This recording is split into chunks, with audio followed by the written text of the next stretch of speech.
احساسی ذمہ داری۔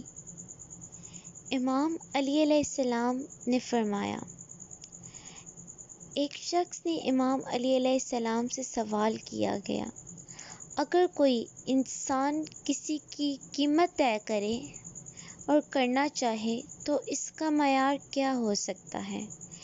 امام علی علیہ السلام نے کافی دیر سوچ کر پھر جواب دیا اور مختصر سے جواب دیا، احساس ذمہ داری، یعنی جس شخص میں جتنا احساس، جتنی ذمہ داری ہے، وہ اتنا ہی قیمتی اور اچھا اور مخلص انسان ہے، اور جس کے اندر احساسی ذمہ داری نہیں ہے وہ بالکل ذمہ داری کے قابل نہیں۔